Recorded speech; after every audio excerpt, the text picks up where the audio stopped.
Hello everyone, welcome to the success master. আশা করি সবাই খুবই ভালো আছো। আজকে আমি তোমাদের জন্য ইতিহাস থেকে অন্য আরেকটি ক্লাস নিয়ে এসেছি।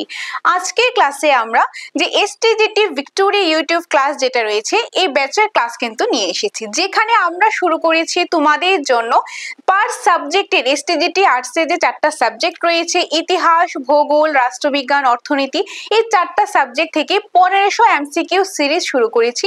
সেই 1500 এমসিকিউ সিরিজের মধ্যে প্রতিটা ক্লাসের মধ্যে কিন্তু আমরা 50টা করে এমসিকিউ ডিসকাস করছি। আর এখানে পার সাবজেক্ট থেকে 1500 এমসিকিউ সিরিজ শুরু করেছি, ঠিক আছে, কিন্তু এখানে যে শুধু আমরা 1500 এমসিকিউ মুখস্থ করব এরকম কিন্তু একদমই নয়।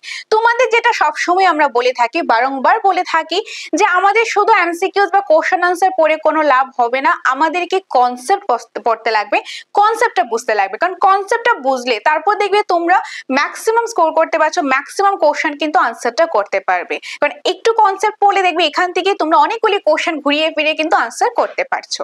সেই জন্য সবসময় আমরা কনসেপ্টেই ফোকাস করি। তো তোমরা যারা যারা কনসেপ্ট ক্লাস দেখোনি, আমরা কিন্তু ভিক্টোরি ব্যাচ যেটা রয়েছে আমাদের অ্যাপের মাধ্যমে, সেই কোর্সে অলরেডি কনসেপ্ট ক্লাসগুলি দেওয়া আছে প্রতিটা সাবজেক্টেরই। যারা যারা নিয়েছো সেখানে তো তোমরা দেখছো, যারা নিতে চাও সেখান থেকে নিতে পারো। আর তাছাড়া এখানে অর্থাৎ ইউটিউবে তোমাদেরকে কিন্তু এই ভিক্টোরি ইউটিউব ব্যাচের মধ্যে এসটিজিটি 4টা সাবজেক্টেরই এমসিকিউ প্র্যাকটিস করব। কিন্তু শুধুমাত্র যে এমসিকিউ শিখবো এরকমটা নয়, আমরা পাশাপাশি কনসেপ্টটাও জানবো। তো এরকম প্রতিটা ক্লাসের মধ্যে যেরকম ভাবে দেখলাম, আজকে ক্লাসে আমরা সেম ভাবে দেখবো। 50টা এমসিকিউস নিয়ে এসেছি, কিন্তু সেখানে 50টা শিখবো এরকম নয়। তোমরা ক্লাসটা দেখলে বুঝতে পারবে, লাস্ট পর্যন্ত দেখলে বুঝতে পারবে যে শুধু 50টা এমসিকিউ নয়, এখানে আরো অনেক কিছু নতুন নতুন ইনফরমেশন কিন্তু এখানে পেয়ে যাচ্ছ। তো খুবই গুরুত্বপূর্ণ ক্লাস হতে চলেছে, লাস্ট পর্যন্ত ক্লাসটা স্কিপ না করে দেখতে থাকো, আশা করি অনেকটাই কাজে আসবে। এবং লাস্টে তোমরা অবশ্যই কমেন্টের মাধ্যমে জানাবে তোমরা কত স্কোর করতে পারলে। এখন চলো দেরি না করে আজকে ক্লাসটা আমি শুরু করছি। তো ক্লাসটা হলো STGT victory batch YouTube class, history থেকে, হিস্ট্রির MCQ class, history 1500 MCQ series থেকে। এটা হলো পার্ট 2, ক্লাস নাম্বার 2। পার্ট 1টা আমি আগে করিয়েছি, সেটার পিডিএফটা টেলিগ্রাম গ্রুপে দিয়েছি, আজকে ক্লাসের পিডিএফ ও টেলিগ্রাম গ্রুপে দিয়ে দেব। আর এটা হলো পার্ট 2, যেখানে আমরা 50 এমসিকিউস আলোচনা করব। ওকে ওকে, সো আজকের ক্লাসের ফার্স্ট কোশ্চেন, তোমরা এই কোশ্চেনগুলির সাথে সাথে আনসার করার চেষ্টা করবে, কমেন্টে জানাবে কোনটা আনসারটা হবে। সো 51 নাম্বার, 50 পর্যন্ত তো কত ক্লাসে করেছি, আজকে 51 থেকে। শের শাহের প্রকৃত নাম কি ছিল? এই যে শের শাহ, অর্থাৎ যেটা আমাদের সিলেবাসে কিন্তু আছে, এই শের শাহর প্রকৃত নাম কি? শের শাহ হিসেবে আমরা চিনি, ইতিহাস যখন আমরা পড়ি শের শাহ খুব ফেমাস একটা নেম, সেটা আমরা পড়ে থাকি। কিন্তু এই যে শের শাহ, তিনি কিন্তু তার যে প্রকৃত নাম বা ছোটবেলা থেকে তার এই নামটা কিন্তু ছিল না। এটা কিন্তু মানে এটা যে উপাধি দেওয়া হয়েছে বা তিনি যে লাইফের মধ্যে অ্যাচিভমেন্ট পেয়েছে, সেখান থেকে কিন্তু এই নামটা এসেছে শের শাহ। তার যে অ্যাকচুয়াল নামটা সেটা হলো এই যে ফরিদ খাঁ। আনসার কি হবে? ফরিদ খাঁ। শের শাহের প্রকৃত নাম হলো ফরিদ খাঁ।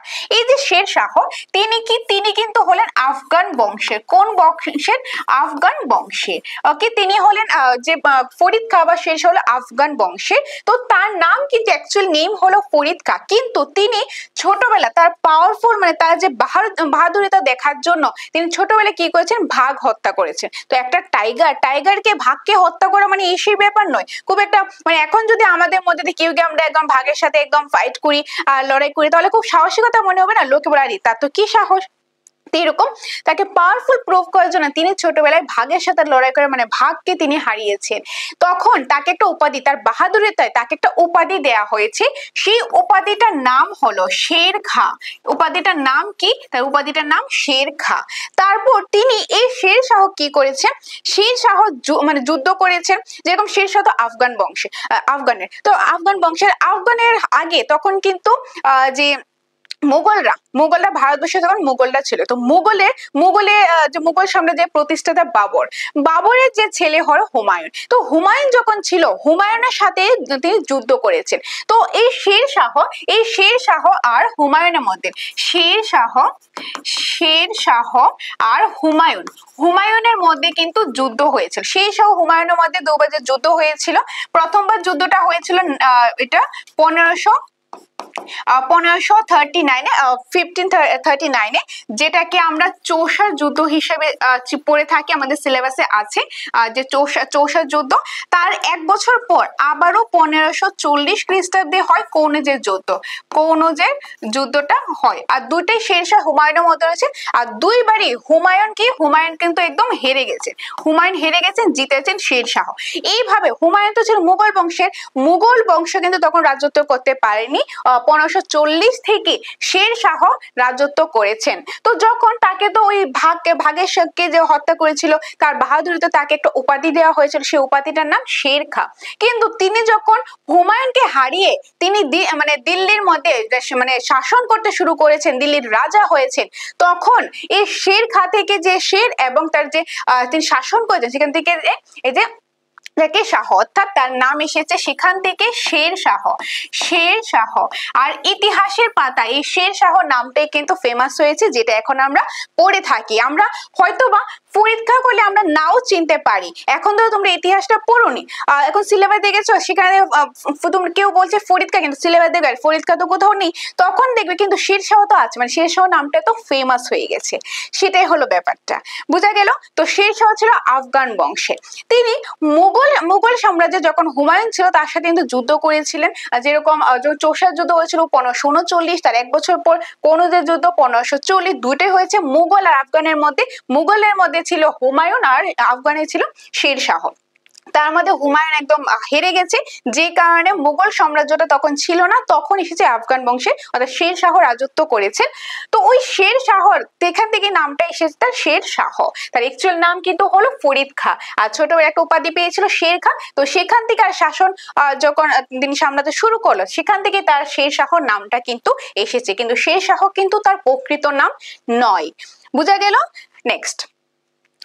আচ্ছা, তাছাড়া নেক্সট যাওয়ার আগে বাকি অপশনগুলি যদি দেখি, এই যে হুমায়ুন, শেরশাহ তো আফগান বংশের, হুমায়ুন তো আফগান বংশের না, হুমায়ুন হলো কি এই যে মুঘল বংশের, তো হুমায়ুন হলো না।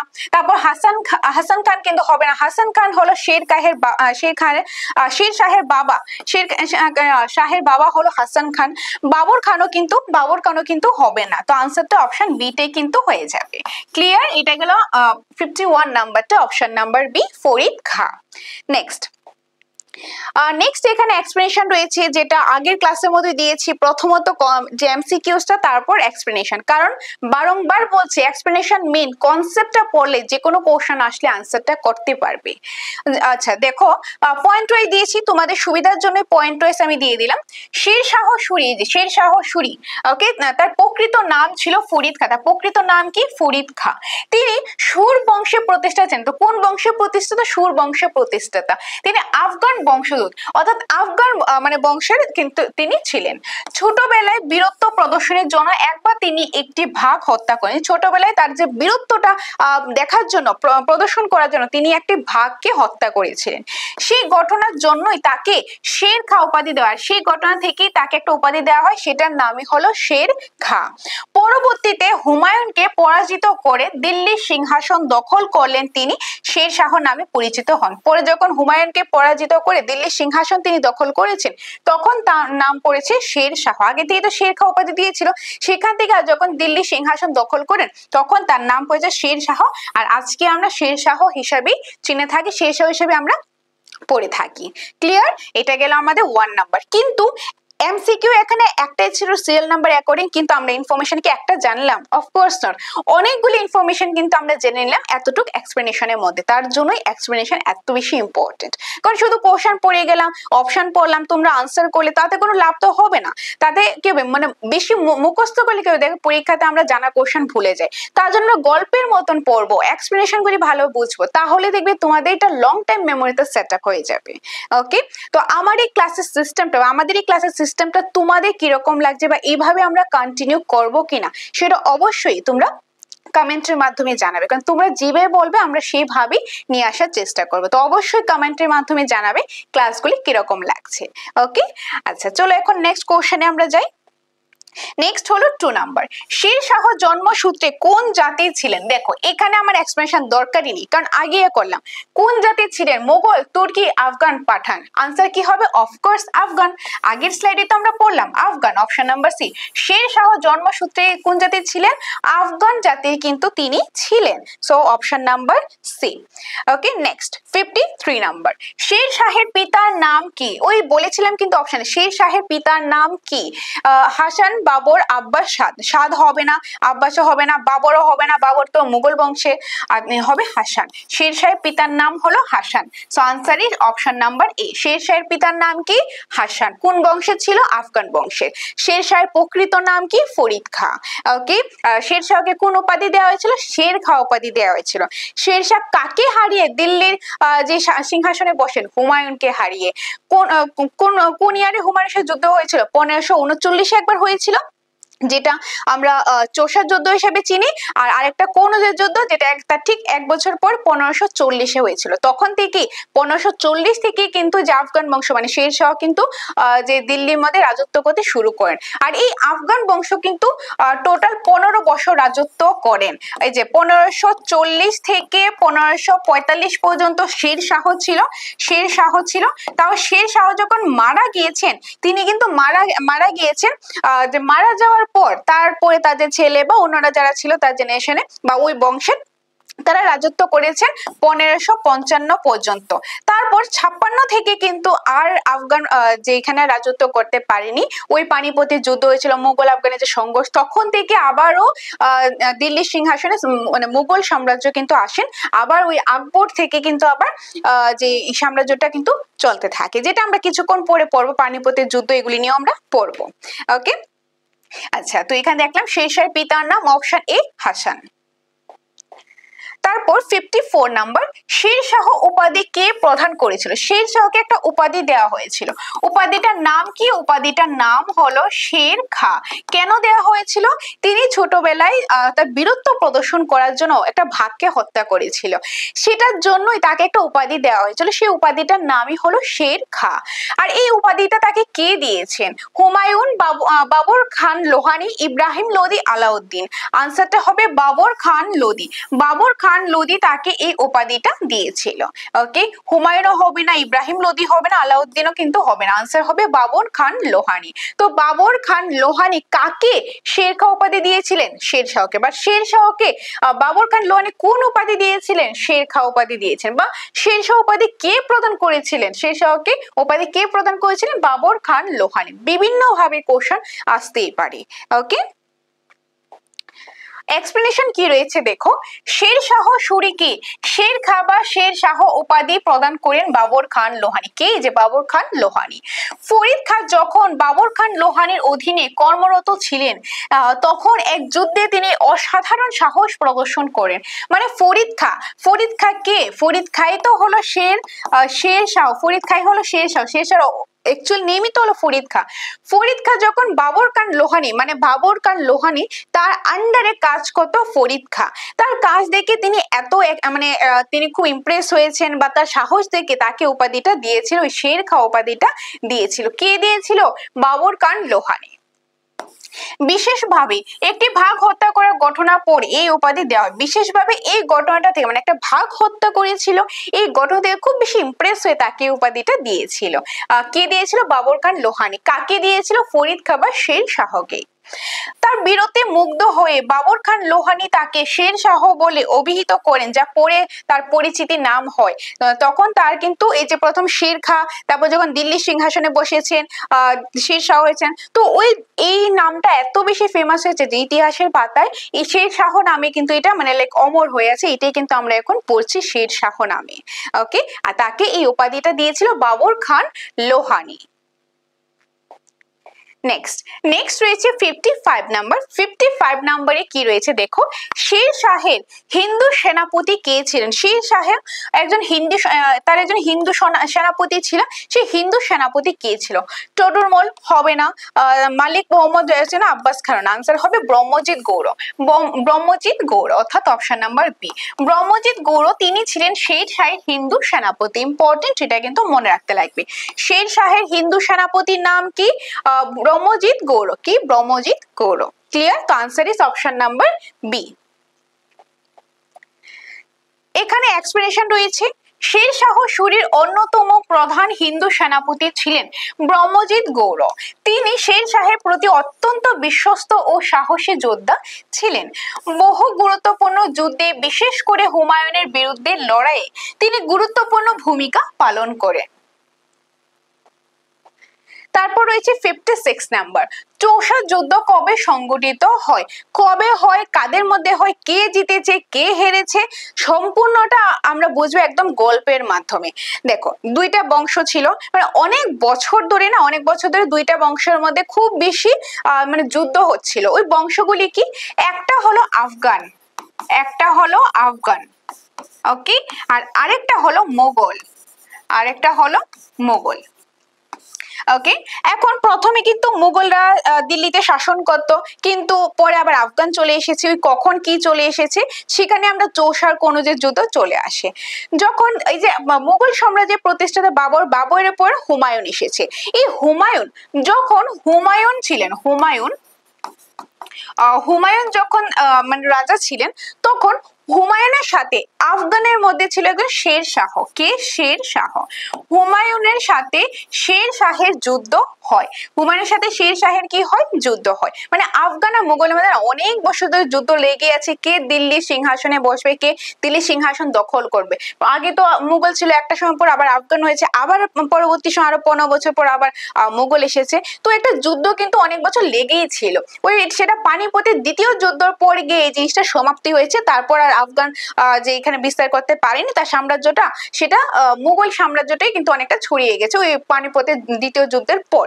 কিন্তু তার আগে শের শাহ আর হুমায়ুনের মধ্যে যুদ্ধ হয়। প্রথম যুদ্ধটা হয় 1539-এ। ওকে, 1539-এ। Wait a second. ওকে, 1539-এ যেটা যুদ্ধটা হয় আফগান আর মুঘলের মধ্যে। আর এই যুদ্ধটাকে আমরা চিনে থাকি চৌসার যুদ্ধ। কি যুদ্ধ? চৌসার যুদ্ধ। কাদের মধ্যে হয়? আফগান আর মুঘলের মধ্যে হয়। তাও কার মধ্যে? শের শাহ আর হুমায়ুনের মধ্যে হয়। তখন কে হেরে যায়? এই চৌসার যুদ্ধের মধ্যে কে পরাজিত হয়? হুমায়ুন পরাজিত হয়। ওকে, তিনি পরাজিত হয়। তার মানে জিতেছেন কে? শের শাহ। তারপর তার খুব খারাপ সিচুয়েশন হয়ে গেছিল। দ্বিতীয়বার 1 বছর পর আবার হুমায়ুন একদম মানে প্রস্তুতি হয়েছেন যে আমি আবারও যুদ্ধ করব, আমি তো হেরে গেছি, আমি আবারও যুদ্ধ করব। তখন 1540-এ আবারও যুদ্ধ হয় হুমায়ুন আর শের শাহের মধ্যে। সেই যুদ্ধটা কিসে পরিচিত? সেটা কনৌজের যুদ্ধ হিসাবে পরিচিত। সেখানে আবারও হুমায়ুন পরাজিত হয়। আর এই যুদ্ধের পর এখানে হুমায়ুন কোনো মতে বেঁচে ফিরে। এই যুদ্ধের পর শের শাহ মানে এই আফগান বংশের তিনি দিল্লি মানে সাম্রাজ্য বিস্তার করতে পেরেছে, দিল্লি সিংহাসনে শের শাহ বসতে পেরেছেন। তখন এই যে শের শাহ কি করেন? 1540-এ সিংহাসনে বসেন। তারপর তিনি 1545 পর্যন্ত দিল্লির সিংহাসনে তিনি রাজত্ব করেছেন। তারপর তার মৃত্যু হয়েছে। কিন্তু শের শাহ এত পাওয়ারফুল ছিল, তাকে কেউ মারতে পারেনি। তিনি কিভাবে মারা গেছেন? যখন যুদ্ধের মধ্যে গোলা বারুদ ইউজ করা হয়, সেই গোলা বারুদ ইউজ করার সময় তিনি যুদ্ধের মধ্যে অন্যজনকে মারতে গিয়ে সেটা নিজের মধ্যে লেগে গেছে। তাকে কিন্তু কেউ মারতে পারেনি। সে গোলা বারুদটা সে নিজে ইউজ করতে গিয়ে তার নিজের মধ্যে লেগে গেছে। এইভাবে করে শের শাহ মারা গেছেন। শের শাহ মারা যাওয়ার পর আরো 10 বছর আফগানটা ছিল, মানে আফগানটা দিল্লিতে রাজত্ব করেছেন 1540 থেকে 1555 পর্যন্ত। তো 45 পর্যন্ত শের শাহ ছিল, তারপর অন্যান্য আরো এসেছে, কিন্তু সেটা এত টিকে থাকতে পারেনি। 1550 পর্যন্তই ছিল। তো 15 বছরই আফগানটা রাজত্ব করেছেন। তারপরে মোগল সাম্রাজ্য চলে এসেছে ওই পানিপথের দ্বিতীয় যুদ্ধের থেকে, মানে ওইটা 56 থেকে। তখন ওই যে আকবর জিতেছে পানিপথের দ্বিতীয় যুদ্ধের পর, আফগানরা কি পতন হয়ে গেছে, মানে আফগান সাম্রাজ্যটা পতন হয়ে গেছে। তারপর কি হয়েছে? তারপর এসেছে দিল্লিতে সিংহাসনে বসেছেন যে মোগল সম্রাট। ওকে, তো এখানে আমরা জানলাম কি, দেখো কার মধ্যে যুদ্ধ হচ্ছে? আফগান মোগল। যে আফগান কয় বছর রাজত্ব করেছেন? 1540 থেকে 55। তার মধ্যে শের শাহ 5 বছর। ওকে, তারপর শেষ হুমায়ুনের মধ্যে যুদ্ধ হয় 1540 আর 1539 আর 1540-এ। 1539-এ যেটা হয় সেটা চৌসার যুদ্ধ, যেখানে হেরেছেন কে? হুমায়ুন, জিতেছেন শেরশাহ। সেম 40-এর মধ্যে কনৌজের যুদ্ধ, হেরেছেন হুমায়ুন, জিতেছে শেরশাহ। ওকে, তো এখন আমি কোশ্চেনে আসি। এখন যদি কোশ্চেনগুলি করি দেখবে তোমরা এমনিতে কিন্তু পেয়ে যাচ্ছ, কারণ এখানে আমরা কনসেপ্ট তো বুঝে নিয়েছি। ওকে, তো আশা করি এতটুকু তোমরা বুঝতে পেরেছো। এখন আসি আমি কোশ্চেনে। কোশ্চেন কি রয়েছে দেখো, চৌসার যুদ্ধ কবে সংগঠিত হয়? এখন তোমরাই বলো কবে সংগঠিত হয়? 1538, 1539, 1540, 1541। 38 তো হবেই না, 41 হবে না, দুইটার মধ্যে কনফিউজড হয়, নো প্রবলেম, কনফিউজড হবে না। 39-এ হয় চৌসা, 39-এ হয় চৌসা, আর 40-এ হয় কনৌজ। 40-এ কি হয়? 40-এ হয় কনৌজ। আগে চৌসা তারপর কনৌজ। তো চৌসা কবে হয়েছে? 1939। তার মানে answer option B. Option B is the correct answer. চৌসার যুদ্ধ সংগঠিত হয় 1539 খ্রিস্টাব্দে। ক্লিয়ার? নেক্সট রয়েছে এখানে এক্সপ্লেনেশন, যেটা অলরেডি বলেছি সেটাই কিন্তু। চৌসার যুদ্ধ সংগঠিত হয় 1539 খ্রিস্টাব্দে শেরশাহ সূরি ও মুঘল সম্রাট হুমায়ুনের মধ্যে, মানে শেরশাহ সূরি আর মুঘলের যে সম্রাট ছিল হুমায়ুন তার মধ্যে হয়েছে। যুদ্ধটি বিহারের চৌসা নামক স্থানে গঙ্গার তীরে অনুষ্ঠিত হয়। তো যুদ্ধটি কোথায় হয়? নতুন ইনফরমেশন জানলাম। যুদ্ধটি হয়েছে, চৌসার যুদ্ধ হয়েছিল বিহারে। বিহারের মধ্যে একটা জায়গা রয়েছে, সেটা হলো চৌসা। ওই চৌসা এখানে এই জায়গাটার মধ্যে হয়েছে গঙ্গার তীরে, মানে গঙ্গা নদীর তীরে এই যুদ্ধটা অনুষ্ঠিত হয়। আর এই জায়গার নাম থেকে এসেছে চৌসার যুদ্ধ। ওকে, যখন ধরো জলের মাধ্যমে মানে জলে পানিপথের যুদ্ধ হয়েছে সেটার নাম দিচ্ছে পানিপথ, চৌসার জায়গায় যুদ্ধ হয়েছে চৌসার যুদ্ধ, কনৌজ যুদ্ধে কনৌজ যুদ্ধ। তো এরকম বিভিন্ন নাম থেকে এগুলি এসেছে আর কি। ওকে, তো চৌসার যুদ্ধ কবে হয়? 1539-এ। কাদের মধ্যে হয়? শেরশাহ সূরি আর মুঘল সম্রাট হুমায়ুনের মধ্যে। যুদ্ধটি কোথায় হয়? বিহারের চৌসা নামক একটা স্থানে গঙ্গা নদীর তীরে অনুষ্ঠিত হয় এই যুদ্ধটি। এই যুদ্ধে শেরশাহ সূরি হুমায়ুনকে পরাজিত করে। তো কে জিতে? শেরশাহ সূরি। কে হেরে যায়? হুমায়ুন হেরে যায়। হুমায়ুন প্রাণে বেঁচে গেলেও তার অনেক সৈন্য ও সম্পদ নষ্ট হয়।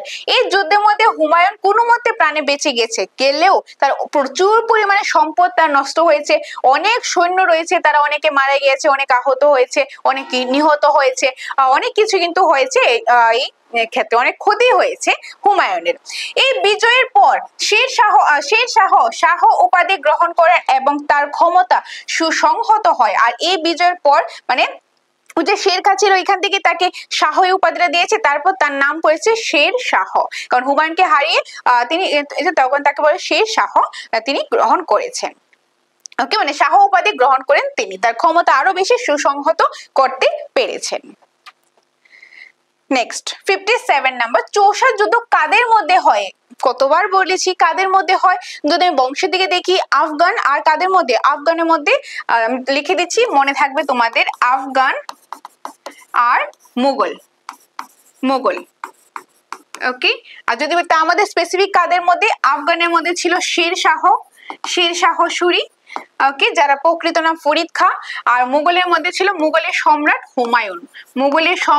হুমায়ুন। ওকে, কবে হয়েছিল যুদ্ধটা? হয়েছিল 1539 খ্রিস্টাব্দে। আর এই যুদ্ধটাকে বলা হয় চৌসার যুদ্ধ। কে জিতেছেন? আফগান থেকে শেরশাহ জিতেছেন, হুমায়ুন কিন্তু হেরে গেছেন।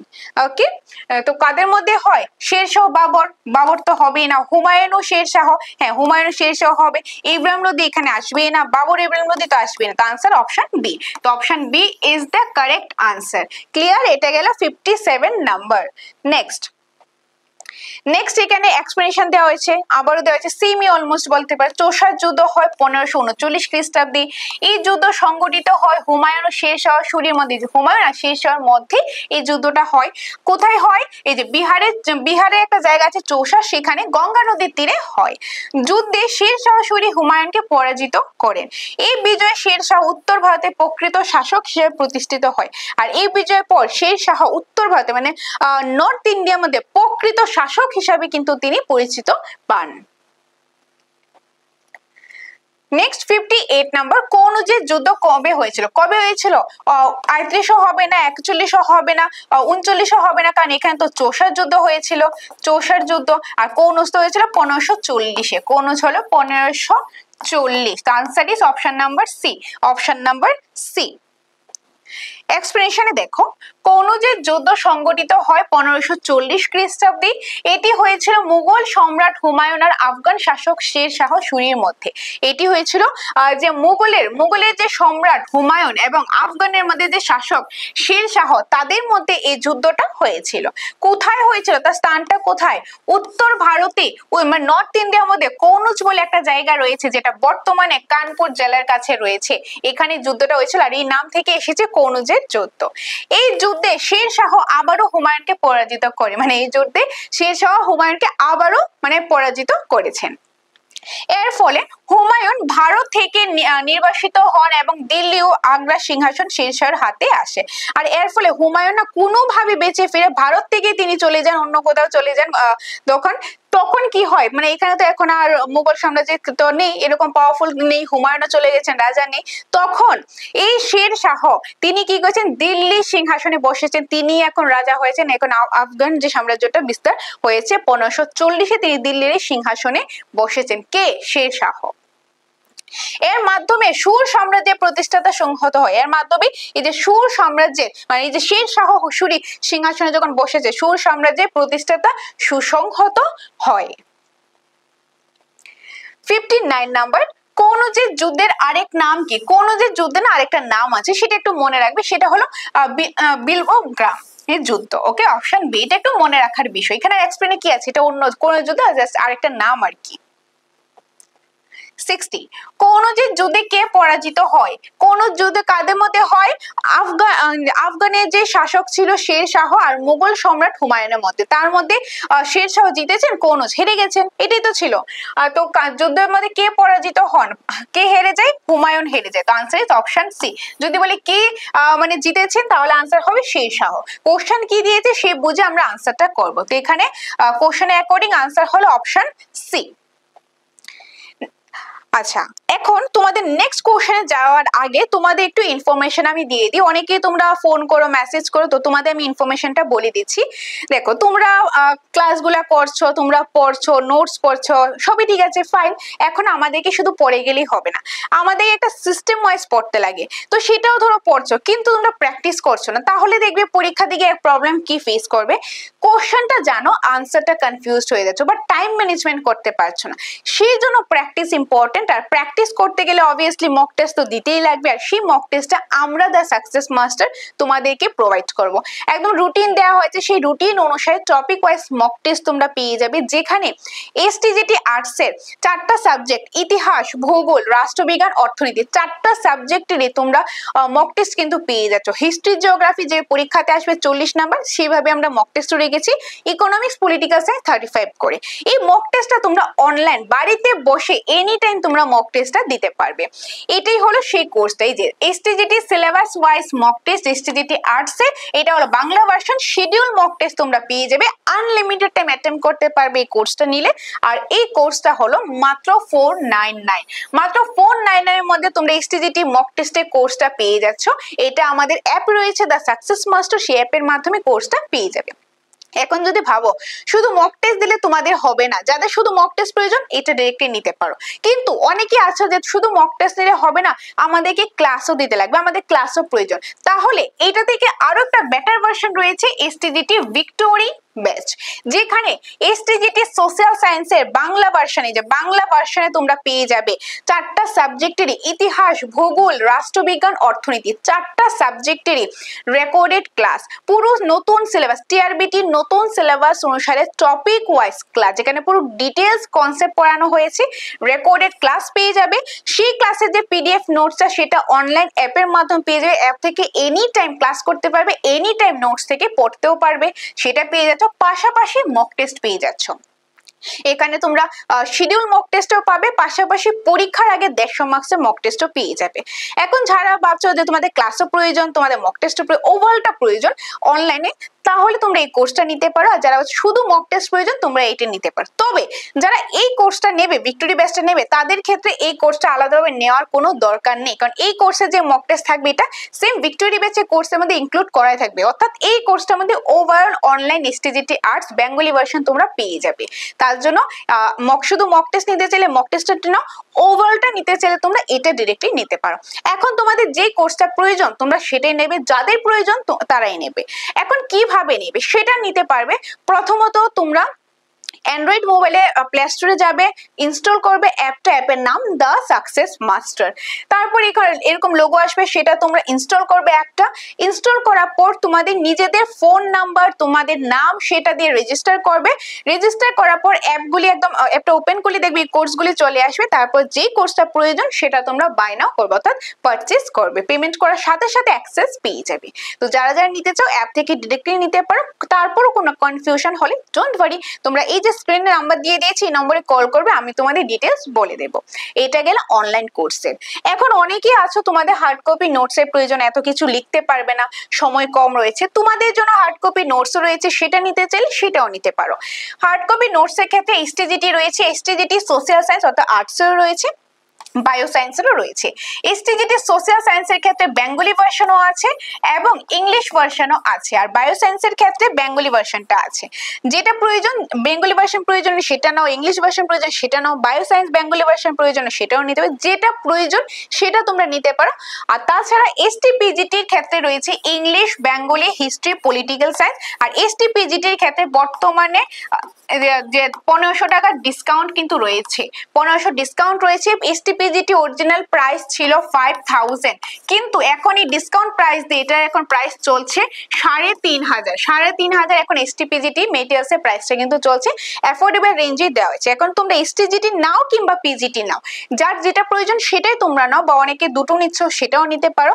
তবে যেটাই তোমরা নাও টিআরবিটি নতুন সিলেবাস অনুসারে রচিত, সেই টপিক ওয়াইজ এক্সপ্লেনেশন পাবে, ডিটেইল এক্সপ্লেনেশন পাবে, পাশাপাশি এমসিকিউস পেয়ে যাবে।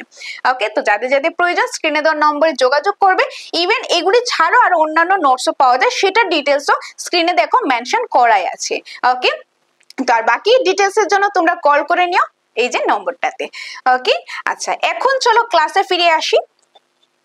61 নাম্বার, শের শাহ কত বছর রাজত্ব করেছেন? বলেছিলাম তোমাদের শের শাহ কত বছর রাজত্ব করেছেন। এই যে আফগান এই যে সুরি বংশ প্রতিষ্ঠা করেছেন, সেটা টোটাল রাজত্ব করেছেন 15 বছর। তার মধ্যে শের শাহ কিন্তু 5 বছর রাজত্ব করেছেন। কয় বছর? 5 বছর। 1539 থেকে 1540 থেকে 1545 পর্যন্ত শের শাহ রাজত্ব করেছেন। তারপরে যে 10 বছর সেটা অন্যান্য যারা শেষের পরে যারা রয়েছে তারা রাজত্ব করেছেন। কত পর্যন্ত? মানে 1555 পর্যন্ত রাজত্ব করেছেন। মানে আফগান এটা চলেছে 1540 থেকে 1555 পর্যন্ত আফগান এটা ছিল। তারপর আবার মোগলরা এসেছে। ওকে, তো শেষ কত বছর রাজত্ব করেছেন? 5 বছর। এক্সপ্লেনেশন দেখো, শের শাহ সুরি প্রায় 5 বছর 1540 থেকে 1545 খ্রিস্টাব্দ রাজত্ব করেন। 1540 সালে হুমায়ুনকে পরাজিত করে তিনি দিল্লির সিংহাসন দখল করেন। তিনি 1540-এ হুমায়ুনকে হারিয়েছেন, তারপর দিল্লির সিংহাসনে বসেন, আগেও দেখেছি। তার স্বল্প সময়ের শাসনকালেও তিনি বহু গুরুত্বপূর্ণ প্রশাসনিক সংস্কার করেন। তিনি কম সময়ের মধ্যে কিন্তু শাসনকালে ছিল, কিন্তু তারপরও তিনি অনেক কাজ করেছেন, সেটা ইম্প্যাক্ট কিন্তু অনেকের উপর পড়েছে, অনেক প্রভাব রয়েছে। ডাক মানে যে পোস্ট অফিস, সড়ক ব্যবস্থা, মুদ্রা সংস্কার এবং ভূমি রাজস্ব ব্যবস্থা আধুনিক রূপ পান।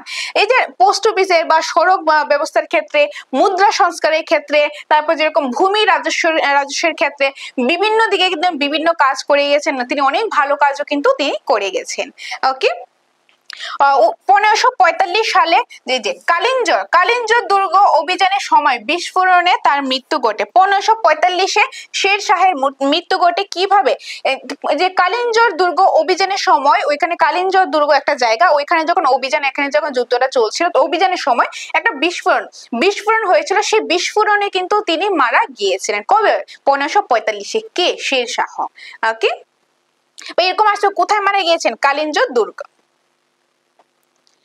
নেক্সট কোশ্চেন, শের শাহের রাজত্বকাল কত থেকে কত? ওই যে 40 থেকে 45, তো আনসার কি হবে 1540 থেকে 1545, আনসার বি। এক্সপ্লেন করা মনে করি দরকার নেই, কারণ অলরেডি অনেকবার আমি এক্সপ্লেন করেছি। নেক্সট কোশ্চেন, শের শাহ কতটি প্রদেশে সাম্রাজ্য ভাগ করেছিলেন? শের শাহ কি করেছেন, তার যে সাম্রাজ্যটা রয়েছে সেটা না অনেকগুলি প্রদেশে ভাগ করেছেন। ধরো আমাদের ইন্ডিয়ার মধ্যে অনেকগুলি রাজ্য রয়েছে, এগুলি ছোট ছোট রাজ্য হিসেবে এগুলি ভাগ করেছেন। প্রধানমন্ত্রী রয়েছেন, তার আন্ডারে যে ইন্ডিয়া রয়েছে, এখন ইন্ডিয়ার মধ্যে অনেকগুলো স্টেট রয়েছে, ভাগ করেছে। সেম ভাবে শের শাহ যে তার সাম্রাজ্যটা সেটা ভাগ করেছে, অনেকগুলি ছোট ছোট ছোট প্রদেশে ভাগ করেছিলেন। সেটা কয়টা প্রদেশ ছিল? এরকম 47টা, অর্থাৎ 47টা প্রদেশ ছিল। শের শাহ 47টি প্রদেশ সাম্রাজ্য ভাগ করেছিলেন। এখানে দেখো এক্সপ্লেনেশন রয়েছে, শের শাহ সুরি প্রশাসনিক দক্ষতার জন্য পরিচিত ছিলেন। তিনি তার বিশাল সাম্রাজ্যকে 47টি প্রদেশ বা সরকার বিভক্ত করেন। প্রতিটি প্রদেশে একজন শিকদার এবং আমির নিযুক্ত ছিলেন। মানে এতে তিনি শের শাহ যে সাম্রাজ্যটাকে টোটাল 47টি প্রদেশে ভাগ করেন।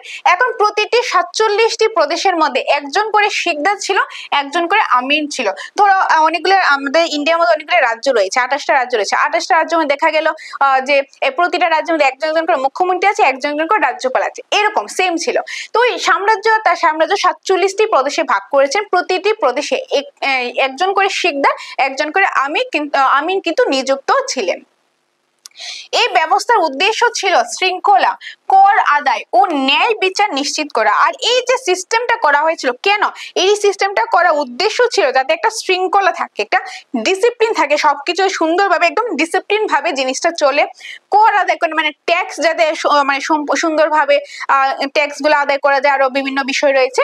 এবং ন্যায় বিচার, সবাই যাতে ন্যায় বিচার পায়, এই জন্য এই সিস্টেমটা করা হয়েছে। এই সিস্টেমের উদ্দেশ্য ছিল কি, ন্যায় বিচার, কর আদায় এবং শৃঙ্খলা। এইটাই ছিল শের শাহ এই সিস্টেমটা করে, এই ব্যবস্থাটা করার উদ্দেশ্য। এটি মুঘল প্রশাসনের ভিত্তি স্থাপন করেন। মুঘল প্রশাসনে মানে যখন আফগানে পড়ে 1995 যখন মুঘলরা যখন আবারও দিল্লি সিংহাসনে আসেন, তার সাম্রাজ্য বিস্তার করেন, তখন তার কাছেও না শের শাহ যে এই সিস্টেমটা এনেছে, এই সিস্টেমটা ভালো লেগেছে। যে কারণ তার অফিসিয়াল কাজে, প্রশাসনিক ক্ষেত্রে সেম সিস্টেমটাই কিন্তু রেখেছেন। ওকে, তো ওই মুঘল প্রশাসনের ভিত্তি কিন্তু স্থাপন করে এই সিস্টেম, শের শাহের এই সিস্টেমটাই। নেক্সট রয়েছে 64 নাম্বার। 64 নাম্বার রয়েছে, শের শাহের প্রধানমন্ত্রী কোন পদে নিযুক্ত ছিলেন? শের শাহ যে প্রধানমন্ত্রী, তিনি কোন পদে নিযুক্ত ছিলেন? দেওয়ানি রিসালত, দেওয়ানি উজিরাত, দেওয়ানি ইনশা, দেওয়ানি আরজ। আনসারটা হবে দেওয়ানি উজিরাত। দেওয়ানি উজিরাত শের শাহ প্রধানমন্ত্রীর পদে নিযুক্ত ছিলেন। ওকে, এক্সপ্লেনেশন যদি দেখো, এই যে দেওয়ানি উজিরাত শের শাহের প্রধানমন্ত্রীর পদ, প্রশাসনের সর্বোচ্চ কর্মকর্তা হিসাবে রাজ্য পরিচালনা নীতি নির্ধারণ করতেন। ওকে, তো প্রধানমন্ত্রী হলে অবভিয়াসলি মেইন থাকবে, নীতি নির্ধারণ করবেন, তার অ্যাকর্ডিং কাজটা চলবে। ওইটা দেশে যে সর্বোচ্চ একদম মেন উপরে যে থাকে, দেন ওইটা শেষে প্রধানমন্ত্রীর পদ, যেটা কি বলা হয় দেওয়ানি উজিরাত। দেওয়ানি উজিরাত বললে মনে রাখবে শের শাহ প্রধানমন্ত্রীর ব্যাপারটা বলছেন। ওকে, আচ্ছা, নেক্সট রয়েছে সামরিক মন্ত্রী ছিলেন। আচ্ছা, এই যে সামরিক মন্ত্রী ছিলেন, এটা আমি তোমাদেরকে বলবো না, এটা তোমাদের জন্য হোমওয়ার্ক রইলো। আগেরটা তো আমরা দেখলাম উজিরাত দেখলাম, আর সামরিক মন্ত্রী, ওকে, উজিরাত তো দেখলাম প্রধানমন্ত্রী ছিল। তো এই আনসারটা আমি কেটে দিই, তার মধ্যে আর কোনটা হবে সেটা তোমরা হোমওয়ার্কের মাধ্যমে জানাবে, অর্থাৎ কমেন্টের মাধ্যমে জানাবে আনসারটা কি হবে। এটা তোমাদের জন্য আমি একটা হোমওয়ার্ক দিলাম। ওকে, তো এটা নিয়ে স্টাডি অবশ্যই করবে। তো আনসারটা অবশ্যই জানাবে কি হবে, কমেন্টের মাধ্যমে তোমরা জানিয়ে দেবে। নেক্সট 67 নাম্বার, গুপ্তচর বিভাগে প্রধান পদবি কি ছিল? গুপ্তচর বিভাগের, অর্থাৎ ধরো এখন রাজার কেউ এরকম পার্সন থাকবে যে সিক্রেটলি, যে মানে ধরো অন্য জায়গায় পাঠাবে, তাই সে সিক্রেট ওই যে কি হচ্ছে না হচ্ছে সেখানে ইনফরমেশন রাজার কাছে পাঠাবে, তো এরকম গুপ্তচর। ওই গুপ্তচর বিভাগে প্রধান পদবি কি ছিল? তো সেটা হবে বারিদ। তার মানে আনসার হবে দেওয়ানি বারিদ।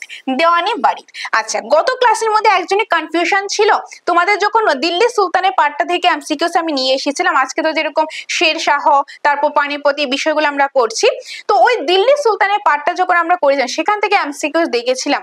তোমরা ওইখানে একটা কোশ্চেন ছিল গুপ্তচর নিয়ে, সেটা কিন্তু ছিল সুলতানি যুগে, তখন সেটা যে গুপ্তচর নাম ছিল করিত, ওইটা আনসারটা একদম কারেক্টই ছিল। আর তোমরা অনেকে বলে সেটা করিত হবে না বারিদ হবে, দেখো করিত ছিল দিল্লি সুলতানের, আর বারিদ হলো সেটা এই যে মানে আফগানে যখন এসেছে তখন মানে সেই সময় যে গুপ্তচর ছিল যে বিভাগের প্রধান পদবী সেটা হলো বারিদ। তো করিদ আর বারিদের মধ্যে কিন্তু কনফিউজড হবে না। ওকে, এটা হবে বারিদ। তো answer is option number A, option number A. Explanation যদি দেখো, শেরশাহ সুরি প্রশাসনের গুপ্তচর বা বারিদ বিভাগের প্রধান ছিলেন, অত্যন্ত গুরুত্বপূর্ণ যে গুপ্তচর বা বারিদ। এই পদকে বলা হতো দেওয়ানি বারিদ, এই পদকে বলা হয়, এমনিতে গুপ্তচরকে কিন্তু বারিদ বলা হয়, আর এই যে পোস্ট, তিনি যে পোস্টে রয়েছেন সেই পোস্ট হলো দেওয়ানি বারিদ।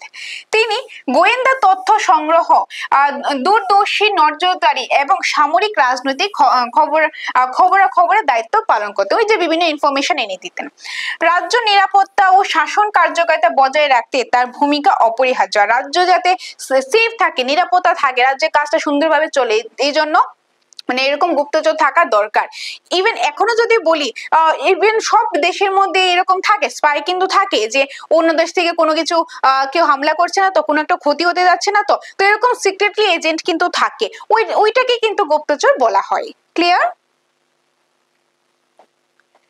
68, শেরশাহ জমি জরিপের প্রথা চালু করেছিলেন কেন? শেরশাহ একটা প্রথা চালু করেছে, সেই প্রথাটার নাম হলো জমি জরিপের প্রথা। এটা কেন তিনি মানে চালু করেছিলেন? এটা চালু করেছিলেন রাজস্ব নির্ধারণের জন্য, রাজস্ব যাতে নির্ধারণ হয়, মানে শেরশাহ এই জিনিসটা খুবই ভালো করেছিলেন। এখন ধরো কার জমি কি, এই যে কাগজপত্র না থাকে তা কিভাবে হবে? এখন ধরো আমার একটা কোনো একটা জায়গা, সেটা দলিল না থাকলো, সেটা কাগজপত্র না থাকলো, সেটা কিভাবে বোঝা যাবে এই জায়গাটা কার, এটা কিভাবে বোঝা যাবে? তো এরকম একটা কাগজপত্র পেপার ওয়ার্কের ব্যাপার তো থাকতে লাগবে। ওই জন্যই এটার জন্যই কিন্তু এখন কে কোন জমিতে চাষ করবে, কে কোন জমিটা তার, কিভাবে বোঝা যাবে? ওই কাগজটা থাকলে তো বোঝা যাবে। ওই জন্য শেরশাহ এই প্রথাটা চালু করেছিলেন। এই প্রথাটার নামই হলো জমি জরিপের প্রথা, ওই যে রাজস্ব নির্ধারণের জন্য, ওই যে বিভিন্ন রাজস্ব নির্ধারণের জন্য, কার কোন জমিটা, কে কোন জমিতে চাষ করবে, ওইটার জন্য। ওকে, তো আনসার অপশন এ। 69, জমিকে শেরশাহ কত শ্রেণীতে ভাগ করেছেন? শেরশাহ না জমিকে কিছু শ্রেণীতে ভাগ করেছেন, সেটা হলো 3টা শ্রেণীতে ভাগ করেছেন। 3টা শ্রেণী কি দেখো, 3টা শ্রেণী হলো, প্রথম যেটা রয়েছে ফার্স্ট, সেকেন্ড, থার্ড। প্রথম হলো উচ্চ ফলনশীল যেটা রয়েছে, তারপরে হলো মধ্য, তারপরে হলো একদম কম। অর্থাৎ কিছু কিছু জমি আছে সেখানে খুব ভালো ফসল ফলে, একদম উচ্চ ফলনশীল সেটা, তারপর রয়েছে সেটাতে মোটামুটি একটা ফসল ফলে সেটা মধ্য, আর একটাতে একদম কম, একদম নিম্ন মানের ফসল ফলানো হয় সেটা হলো নিম্ন। এখন তিনি না একটা ব্যবস্থা চালু করেছেন কি, জমি জরিপে রাজস্ব নির্ধারণের জন্য কার কোন জমিটা হবে। এখন দেখা গেল এখানে তো খুব ভালো ফসল হয়, তাহলে এখানে নিচে উৎপাদন বেশি হবে, ইনকামটা বেশি আসবে। এখানে মোটামুটি হবে, এখানে তো খুব কম হবে। সবার জন্য যদি সেম টাইপের ট্যাক্স থাকে, সবার জন্য সেই সব জমির দাম যদি সেম থাকে, তাহলে তো আর কোথায় হলো না। তো সেই জন্য তিনি করেছেন মানে যেটার যেরকম রয়েছে সেই অ্যাকর্ডিং ট্যাক্স, বা এখন সিস্টেম রয়েছে না, যে যেরকম ইনকাম করে সেই অ্যাকর্ডিং ট্যাক্স দিতে লাগে। সেম ভাবে কেউ ধর একটা জায়গা কিনবে, এখন জায়গা কিনলে এই জায়গাটা যদি কিনে তাহলে এটার দামটা একটু বেশি হবে, এটা কিনলে একটু কম, এটা কিনলে আরেকটু কম হবে। তো এই ইনকাম বা ট্যাক্সের ক্ষেত্রে তো সেম ব্যাপারটা। তো ওই সিস্টেমটা চালু করেছেন কে? শেরশাহ। তো তিনি এই শেরশাহ জমিটাকে এরকম 3টা ভাগে ভাগ করেছেন। ক্লিয়ার? উচ্চ, মধ্য আর কম। এখানে দেখো এক্সপ্লেনেশন রয়েছে, শেরশাহ সুরি জমি রাজস্বের জন্য 3টে শ্রেণীতে ভাগ করেছিলেন। প্রথম শ্রেণী হলো উর্বর বা উচ্চ ফলনশীল জমি, দ্বিতীয় হলো মধ্য ফলনশীল জমি, তৃতীয় হলো নিম্ন বা কম ফলনশীল জমি। এই শ্রেণী বিভাগের মাধ্যমে রাজস্ব নির্ধারণ করা হতো এটার মাধ্যমে কার কোন জমিটা রয়েছে, আচ্ছা তার এই জমিটা রয়েছে, তার মানে এই জমিটা কি উচ্চ ফলনশীল নাকি মধ্য নাকি নিম্ন, ওইটার অ্যাকর্ডিং তাকে কর দিতে হতো, ওইটার অ্যাকর্ডিং তাকে ট্যাক্স দিতে হতো। নিম্ন ফসলটা রয়েছে তার মানে তাকে কম দিতে লাগবে, উচ্চ রয়েছে তার মানে তাকে একটু বেশি দিতে লাগবে। তো ওই ব্যবস্থাটা চালু করেছিলেন শেরশাহ। এতে কৃষক ও রাজ্য উভয়ের জন্য ন্যায্য রাজস্ব ব্যবস্থা নিশ্চিত হতো। খুবই সুন্দর একটা সিস্টেম তিনি চালু করেছিলেন। নেক্সট রয়েছে 70 নাম্বার। 70 নাম্বারে কি রয়েছে দেখো, ওয়েট এ সেকেন্ড। ওকে, আচ্ছা 70 নাম্বার। শের শাহের ভূমি বিভাগে তিনটি শ্রেণী। শের শাহের ভূমি বিভাগে তিনটি শ্রেণী কি? উর্বর, অনুর্বর, শুষ্ক, সরেশ, মাঝারি, নিরেশ, পাহাড়ি, সমতল, নদীর তীরবর্তী, না কোনোটি নয়? এই যে অপশন বি, সরেশ, মাঝারি, নিরেশ। সরেশ মানে উচ্চ, উচ্চ, মাঝারি মানে এই যে মধ্য, আর নিরেশ মানে হলো যে নিম্ন বা কম, ওইটা। এরকম তিনটা শ্রেণী তো ছিল, তিনটা শ্রেণীতে ভাগ করেছিল শের শাহ। তো answer option B, option B. এখানে এক্সপ্লেনেশনও রয়েছে। শের শাহ সুরি জমিকে রাজস্ব নির্ধারণের জন্য তিনটি শ্রেণীতে ভাগ করেছেন, সরেশ, মাঝারি, নিরেশ। সরেশ হলো উর্বর এবং উচ্চ ফলনশীল জমি, বেশি রাজস্বের জন্য। তারপর মাঝারি হলো মধ্য ফলনশীল জমি, স্বাভাবিক রাজস্ব। আর নিরেশ হলো কম ফলনশীল বা শুষ্ক জমি, যেখানে কম রাজস্ব ধার্য করা, মানে কম ট্যাক্স দেওয়া হয়। আর এই শ্রেণী বিভাগ কৃষক প্রশাসনের জন্য ন্যায্য ও কার্যকর রাজস্ব ব্যবস্থা নিশ্চিত করত। আর এই শ্রেণী বিভাগগুলি কৃষক বা যে প্রশাসনিক ক্ষেত্রে মানে ন্যায্য, যেটা যে এরকম ডিজার্ভ করে সেই ন্যায্য মূল্যটা পাওয়া বা সেই সিস্টেমটা কিন্তু চালনা করা হতো। নেক্সট 71। 71 হলো পাট্টা বলতে কি বোঝায়? দেখো, শের শাহ কিন্তু এই জমি জরিপের প্রথা চালু করেছেন কেন? রাজস্ব নির্ধারণ, কার কোন জমিটা রয়েছে, কে কিরকম ট্যাক্স দেবে সেটার জন্য। এখন ধরো আমার কোনো একটা জায়গা রয়েছে, আমার যে জায়গা রয়েছে সেই জায়গায় একটা দলিল থাকবে, ওই দলিলটাকে না ওই সময় মানে শের শাহ সময় দলিলটার নাম বলা হয়েছিল পাট্টা। এখন কার কিরকম দলিল রয়েছে সেই দলিলের অ্যাকর্ডিং ট্যাক্স দিতে লাগতো। ধরো জমি কি তিনটা শ্রেণীতে ভাগ করেছেন। প্রথম কি ছিল? উচ্চ, উচ্চ, তারপর ছিল মধ্য, তারপরে ছিল নিম্ন। এখন রাজস্ব ব্যবস্থা শুরু করার কারণে বোঝা গেল কার কোন জমিটা, কে কার কাছে কোন জমি আছে, কার কাছে উচ্চ ফলনশীল আছে, কার কাছে মধ্য আছে, আর কার কাছে নিম্ন আছে বা কম মানে আছে। এখন যার কাছে যে আছে সে অ্যাকর্ডিং ট্যাক্স দিতে লাগতো, সে অ্যাকর্ডিং ট্যাক্স দিত। ওই সিস্টেম যে উচ্চ ফলনশীল যার কাছে জমি আছে তারা বেশি বেশি উৎপাদন করতো, তার মানে ট্যাক্সটা একটু বেশি দেবে।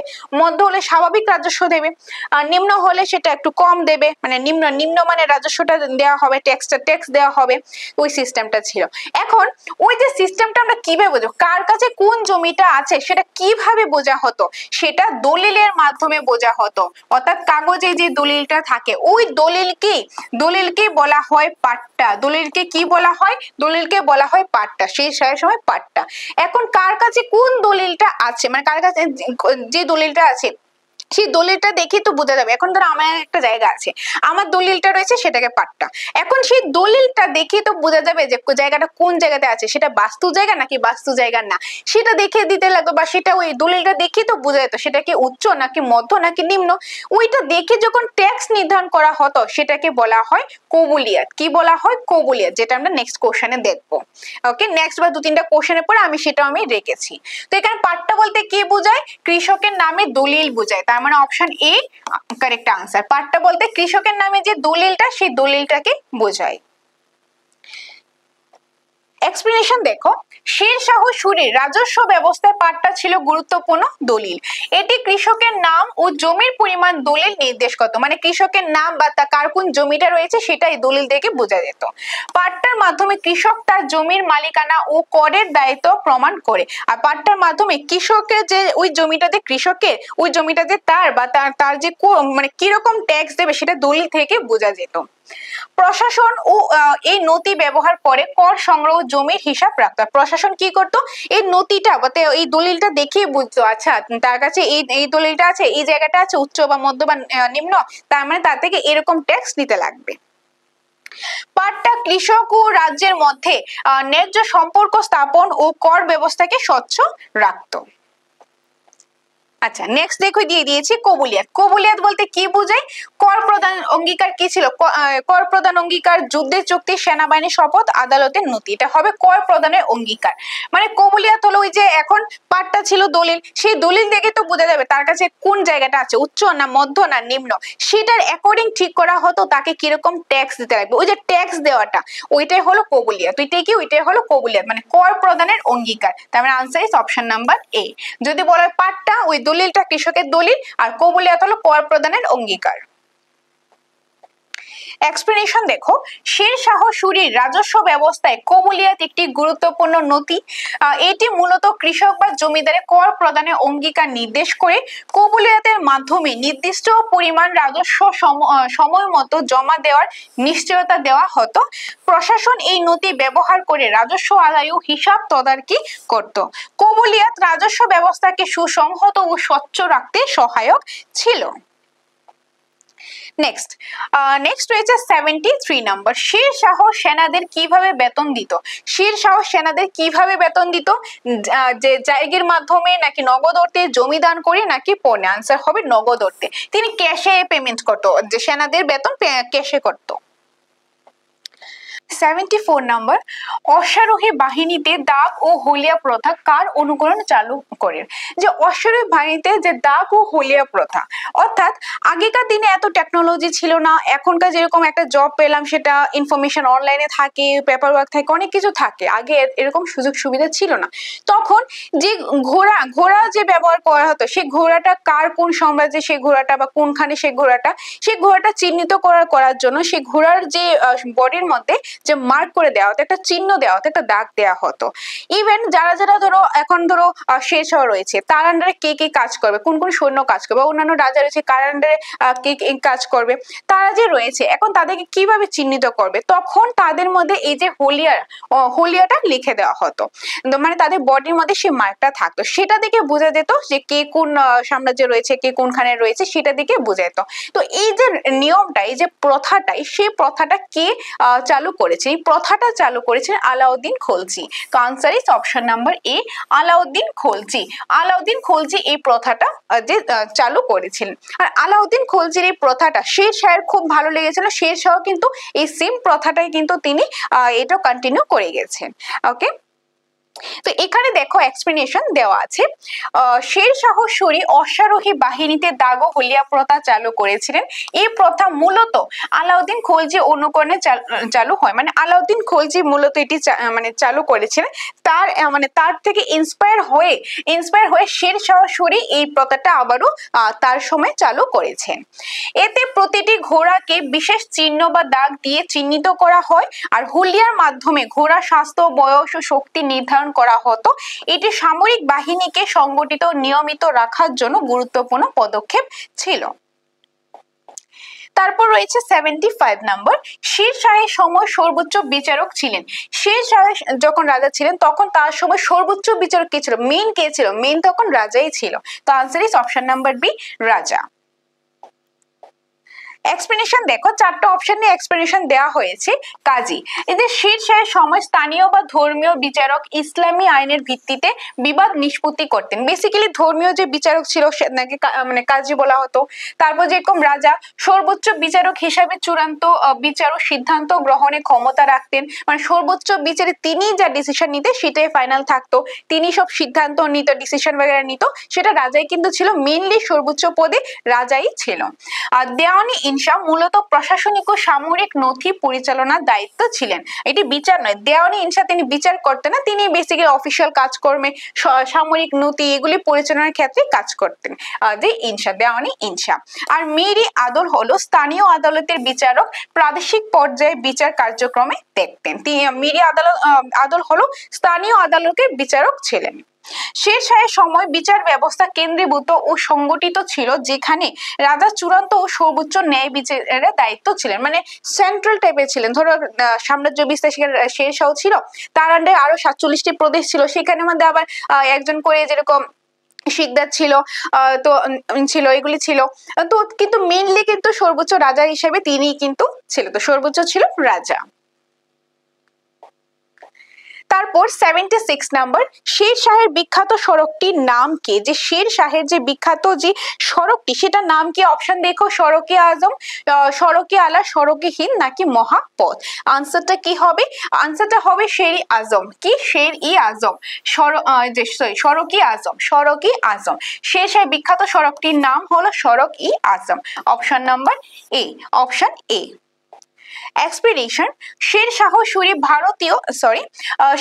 সুরি ভারতীয় ইতিহাসে সড়কে আজম নামে বিখ্যাত সড়ক নির্মাণ করে তিনি কিন্তু এই ভারতের ইতিহাসের মধ্যে সড়ক ই আজম নামে বিখ্যাত একটা সড়ক কিন্তু তিনি কিন্তু নির্মাণ করেছেন। কে? শের শাহ। এটি উত্তর থেকে দক্ষিণ ভারতের মধ্যে গুরুত্বপূর্ণ যোগাযোগ ব্যবস্থা হিসাবে কাজ করত। সড়কটি ঢাকা, দিল্লি, আগ্রা, গঙ্গা তীরবর্তী গুরুত্বপূর্ণ শহরগুলিকে সংযুক্ত করত। পথের উপর বিশ্রামঘর, পথের উপর যে রেস্ট করার যে বিশ্রামঘরগুলি থাকে না, বিশ্রামঘর নিরাপত্তা ব্যবস্থাও ছিল। সড়কি আজমের কারণে বাণিজ্য, প্রশাসন, সামরিক চলাচল দ্রুত ও নিরাপদ হয়। নেক্সট হলো 77। রূপোর মুদ্রার নাম কি ছিল? রূপার মুদ্রা ছিল, এগুলির নাম কি ছিল? নাম ছিল rupee. Answer option number B, rupee. রূপোর মুদ্রার নামটা ছিল rupee. Rupee, option B, rupee. Explanation রয়েছে, শের শাহ সুরি রূপোর মুদ্রা চালু করেছিলেন যার নাম ছিল রুপি। রুপি ছিল শাস্ত্রসম্মত ও মানসম্মত মুদ্রা যা দেশব্যাপী ব্যবহার হতো, মানে সারা দেশে এটা ব্যবহার করা হতো এই রুপি। এটি শাসক ও ব্যবসায়ীদের মধ্যে লেনদেন সহজ ও স্বচ্ছ করেছিল। এটি কি শাসক ও যারা ব্যবসায়ীরা ছিল তাদের মধ্যে যে লেনদেনটা এটা অনেকটা ইজি হয়ে গেছিল এবং এটা মানে স্বচ্ছ ছিল। পূর্বের বিভিন্ন আঞ্চলিক মুদ্রার পরিবর্তে রুপি একীকৃত অর্থ ব্যবস্থায় প্রতিষ্ঠা করেছিল। শের শাহের রুপি পরবর্তীকালে মুঘল সাম্রাজ্যের যে মানক মুদ্রা হিসাবে গুরুত্বপূর্ণ ভূমিকা পালন করে। মানে শের শাহের যে রুপিটা সেটা পরবর্তীকালে যখন মুঘল সাম্রাজ্য আসে তখন সেটা মানক মুদ্রা হিসাবে গুরুত্বপূর্ণ ভূমিকা পালন করেছেন। মানে শের শাহের সময় যেটা যে রূপার মুদ্রাকে রুপি বলা হতো সেটা পরবর্তী সময় যখন মুঘল আবার এসেছে তখন কিন্তু তার যে মানক মুদ্রা হিসাবেও কিন্তু এটা গুরুত্বপূর্ণ একটা ভূমিকা রাখেন, গুরুত্বপূর্ণ ভূমিকা পালন করে। নেক্সট হলো 78 নাম্বার। তামার মুদ্রার নাম কি ছিল? দাম। অপশন সি, দাম। তামার মুদ্রার নাম ছিল দাম। Option C.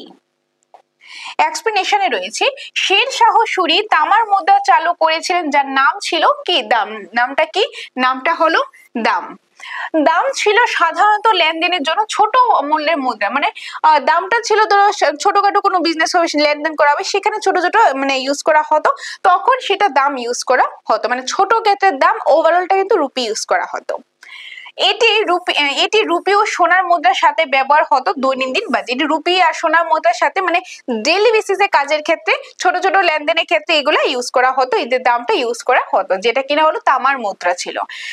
দাম মুদ্রার মান স্থির থাকায় বাজারে মূল্য নিয়ন্ত্রণে সহায়ক ছিল। শের শাহের মুদ্রা ব্যবস্থার কারণে অর্থনৈতিক কার্যক্রম সুসংগঠিত ও স্বচ্ছ হয়ে উঠেছিল।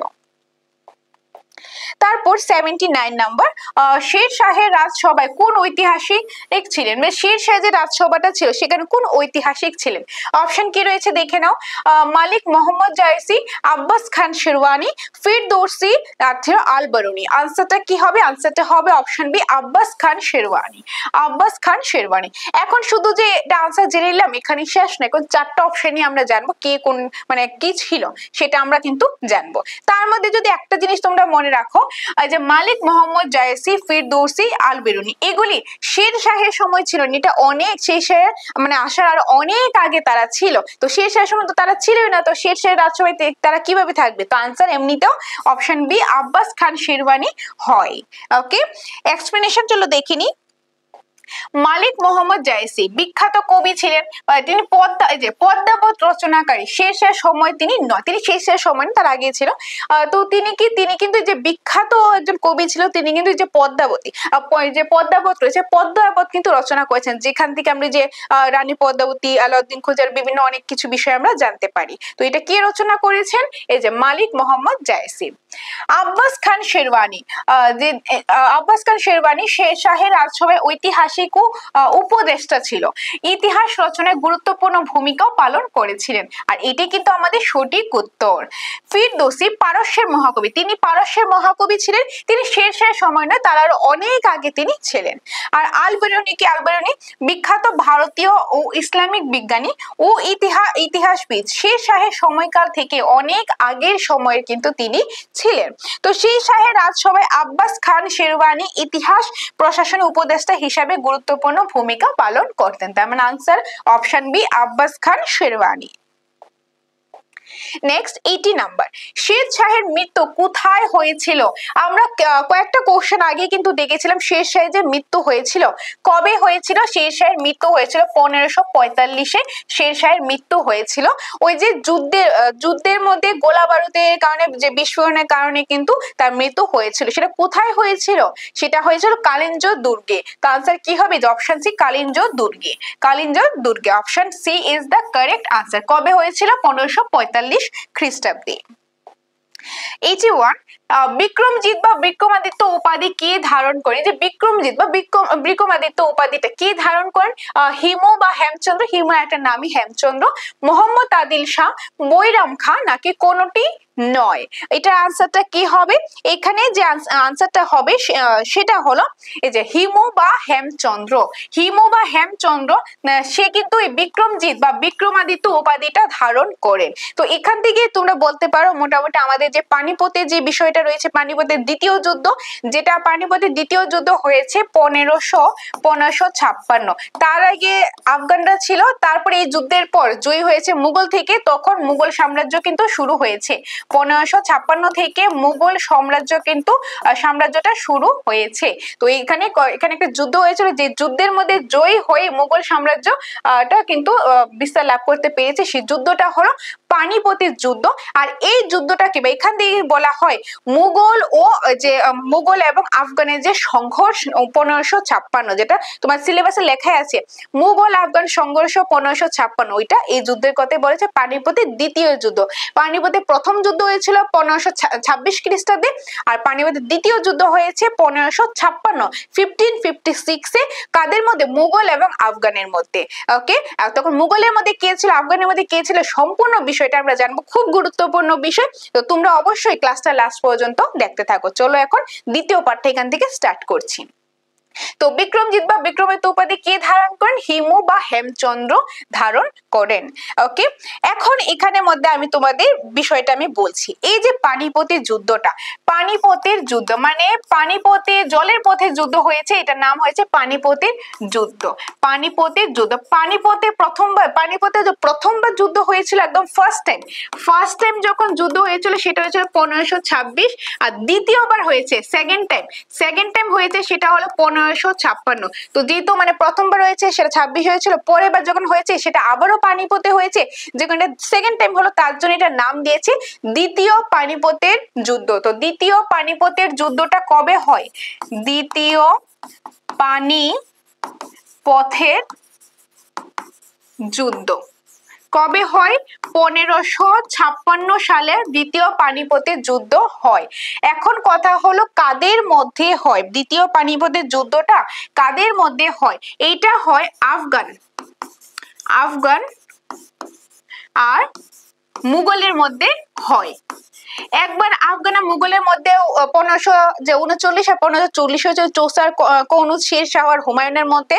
তার আবার 15 বছর পর হয়েছে আবারও আফগান আর মুঘলের মধ্যে আবারও যুদ্ধ, মানে আফগান মুঘলের যুদ্ধ অনেক বছর ধরে লেগেছিল।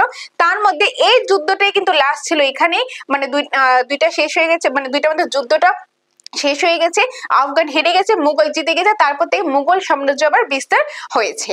তো এখানে আফগান আর মুঘলের মধ্যে যুদ্ধটা হয়েছে। এখন আফগানের থেকে ছিল মোহাম্মদ আদিল শাহ। আফগান থেকে কে ছিল? মোহাম্মদ আদিল শাহ। মানে তখন মোহাম্মদ আদিল শাহ মানে রাজা ছিল। ওকে, রাজা ছিল। আর মুঘলের ক্ষেত্রে ছিল তখন আকবর। মানে ওই যে হুমায়ুনের ছেলে আকবর। হুমায়ুন কিন্তু ওই যে হেরেছিল, ভারত ছেড়ে চলে গেছিল, তিনি অনেক মানে জঙ্গলের মধ্যে গিয়েছিল, লুকিয়ে ছিল, আর অনেক কিছু বিষয় রয়েছে, সেটা এখানে আলোচনা করার বিষয় না, সেটা কনসেপ্টের বিষয়। তো ওই ক্ষেত্রে তখন কিন্তু আকবর জন্ম হয়েছে সেই জঙ্গলে। কিন্তু আকবর যখন হুমায়ুন মারা যান, আকবরের বয়স মাত্র 13 বছর ছিল হুমায়ুন যখন মারা যান। এখন বাবা মারা গেছেন আর ছেলে আছেন মাত্র 13 বছর, তাকেই তো রাজা হতে লাগবে, কারণ এরকমই তো ছিল না যে বাবার পরে তাদের ছেলে সে রাজা হবে, এরকমই ছিল। তো ওই তার ছেলে এখন রাজা হবে, হুমায়ুনের ছেলে আকবর রাজা হবে। সে এখন মাত্র 13 বছর, সে 13 বছর তো বাচ্চা, 13 বছর তো এত কিছু বুঝবে না। তখন তারপর সে সিংহাসনে বসেছিল, তখন একটা যুদ্ধ হয়েছিল মুঘল আর আফগানের মধ্যে। তো আকবর তো নিজেই বাচ্চা, সে কিভাবে যুদ্ধ করবে? তখন যে আকবরের পক্ষ থেকে বৈরাম খা, কে? বৈরাম খা যে এই যুদ্ধটা করেছিল। তো আকবর কিন্তু মেনলি ছিল তার মধ্যে, তার তরফ থেকে হয়ে আকবর ছিল, ওই প্লেসে ছিল, যুদ্ধ ক্ষেত্রে ছিল, কিন্তু তার হয়ে যুদ্ধটা করেছেন কে? বৈরাম খা যুদ্ধটা করেছেন। আর মোহাম্মদ আদিল শাহ কিন্তু নিজে যুদ্ধ করেননি, তার হয়েও কিন্তু একজন যুদ্ধ করেছেন, তিনি হলেন হিমু বা হেমচন্দ্র। ওকে, হিমু বা হেমচন্দ্র, যিনি ওই হিমু বা হেমচন্দ্র বিক্রমজিৎ বা বিক্রমাদিত্য উপাধিটা ধারণ করেছেন। তো এখন যুদ্ধটা হয়েছে কাদের মধ্যে? আফগান আর মুঘলের মধ্যে। এটা আফগান আর মুঘল সংঘর্ষ 1556-তে হয়েছে। এটাকে বলা হয় দ্বিতীয় পানিপথের যুদ্ধ, মানে পানিপথে মানে জলের পথে যুদ্ধটা হয়েছিল, এই কারণে পানিপথের যুদ্ধ। এখন এই যে পানিপথের যুদ্ধটা 1556-তে হয়েছে মুঘল আর আফগানের মধ্যে, মেনলি ছিল আকবর আর এদিকে মোহাম্মদ আদিল শাহ। কিন্তু মোহাম্মদ আদিল শাহ নিজে যুদ্ধ করে, তার পক্ষ থেকে যুদ্ধ করেছেন হিমু বা হেমচন্দ্র। আর আকবর যখন মাত্র 13 বছর ছিল, রাজা ছিল, সে ওই যুদ্ধ ফিল্ডে ছিল, যুদ্ধক্ষেত্রে ছিল, কিন্তু সে যুদ্ধটা করেনি, তার হয়ে যুদ্ধটা করেছেন বৈরাম খা। কে করেছেন? বৈরাম খা। আর এই যুদ্ধের ফলাফল কি হয়েছে? এই যুদ্ধের ফলে হিমু বা হেমচন্দ্র বা আফগান তারা হেরে গেছেন। তারা কি হয়? তারা কিন্তু হেরে গেছেন, পরাজিত হন। আর মুঘল কি হয়, মানে এখানে বৈরাম খা কিন্তু জিতে যায়, তার মানে আকবর জিতে যায়, তার মানে মুঘল সাম্রাজ্য জিতে যায়। তো এখান থেকে এই 1556 থেকে মুঘল সাম্রাজ্য মানে বিস্তার লাভ করতে শুরু করে। মানে আকবর যখন রাজা হয়েছে, প্রথমেই সে জিতে গেছে, তখনই যে সম্রাট আকবর হিসেবে তিনি পরিচিত কিন্তু হয়েছেন। তো তখন থেকে মুঘল সাম্রাজ্য কিন্তু হয়েছেন। তো এটাই হলো মুঘল আর যে আফগানের মধ্যে সংঘর্ষটা রয়েছে, 1556 সংঘর্ষটা, সেটাই। আর এটা আরো ডিটেলস বুঝতে পারবে যখন তোমরা কনসেপ্ট ক্লাসটা করবে, তার জন্য বলি concept important. Concept details class কিন্তু করানো হয়েছে আমাদের সেই পেইড কোর্সের মাধ্যমে, যেটা অ্যাপের মাধ্যমে নিতে লাগে। ওকে, আচ্ছা, এখন এই জিনিসটা বুঝলে, এখন এই জিনিসটা যে ভালোভাবে বুঝে থাকো, এখান থেকে দেখবে আমরা কতগুলি কোশ্চেন আমরা জানতে পারবো। এখানে তো দেখলাম বিক্রমাদিত্য উপাধি ধারণ করেছেন হিমু বা হেমচন্দ্র, যিনি মোহাম্মদ আদিল শাহর হয়ে যুদ্ধটা করেছিলেন, আর তারা হেরেও গিয়েছিলেন, তিনি আফগানে ছিল। নেক্সট এখানে এক্সপ্লেনেশন দেওয়া হয়েছে, দেখো। বিক্রমজিৎ বা বিক্রমাদিত্য উপাধি ধারণ করেন হিমু বা হেমচন্দ্র। তিনি প্রাচীন ভারতের একজন প্রভাবশালী সামরিক রাজনৈতিক ব্যক্তি ছিলেন। এই উপাধি তাকে বিশেষ সম্মান ও ক্ষমতা প্রদর্শনের জন্য দেওয়া হয়েছিল। হিমু হিন্দু ও বৌদ্ধ ঐতিহ্যের মধ্যে দক্ষতা পরিচয় দিয়েছিলেন। উপাধি তাকে শাসন, প্রশাসন ও সামরিক ক্ষেত্রে স্বীকৃত দিত। এগুলি কিছু মুখস্থের বিষয়। 82 নাম্বার ইম্পর্টেন্ট, হিমু বা হেমচন্দ্র কার সেনাপতি ছিল? মানে কার সেনাপতি ছিল, কার হয়ে তিনি যুদ্ধ করেছিলেন? মোহাম্মদ আদিল শাহ। তো answer option number B, Mohammad Adil শাহর সেনাপতি ছিলেন হিমু বা হেমচন্দ্র, আর তার হয়ে সেই কিন্তু লড়াইটা করেছেন, যুদ্ধটা করেছিলেন, যে যুদ্ধ করেছিলেন। তারপর যারা যুদ্ধ তারা জিতেছিল নাকি পরাজিত, তারা পরাজিত হয়েছিল। এইভাবেই আফগান যে সদরটা সেটা কিন্তু মানে পতন হয়েছিল, মানে দিল্লিতে আর সাম্রাজ্য বিস্তার করতে পারেনি। তো ওইটা তখন থেকে 1556 থেকে মুঘলরা কিন্তু তার সাম্রাজ্যটা বিস্তার করতে পেরেছে। Next question. আচ্ছা, এখানে আবারও এক্সপ্লেনেশন রয়েছে, আমি তোমাদের বলে দিচ্ছি। হিমু বা হেমচন্দ্র ছিল মোহাম্মদ আদিল শাহর সেনাপতি। তিনি প্রশাসন, সামরিক কার্যক্রমে অত্যন্ত দক্ষ ছিলেন, খুব স্কিলফুল পার্সন ছিলেন। হিমুর নেতৃত্বে সৈন্যবাহিনী বিভিন্ন যুদ্ধে গুরুত্বপূর্ণ ভূমিকাও পালন করত, আর তার কৌশল, সাহসিকতার কারণে আদিল শাহের সাম্রাজ্য শক্তিশালী হয়। 83, পানিপথের দ্বিতীয় যুদ্ধে আকবরের পক্ষ থেকে কে যুদ্ধ করেন? পানিপথের দ্বিতীয় যুদ্ধটা হয় 1556-তে। তখন মুঘল থেকে কে ছিল? মুঘল থেকে ছিল আকবর। আর আকবরের তখন মাত্র 13 বছর ছিল, বয়স ছিল, যে কারণে সে তো যুদ্ধ করতে পারবে না, তার হয়ে অন্য আরেকজন যুদ্ধ করেছিল, সে ছিল বৈরাম খা। তো answer is option C, Bairam Khan. Option number C is the correct answer, Bairam Khan. তারাই কিন্তু জিতেছিল।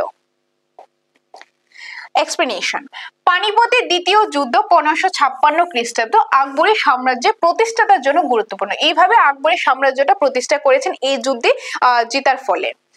আকবরের পক্ষ থেকে এই যুদ্ধে নেতৃত্ব দেন বৈরাম খাঁ। আকবরের পক্ষ থেকে এই যুদ্ধের নেতৃত্ব কে দেন? বৈরাম খাঁ, যিনি একজন দক্ষ সেনাপতি ছিলেন। তিনি কিন্তু খুবই স্কিলফুল একজন সেনাপতি ছিলেন আকবরের।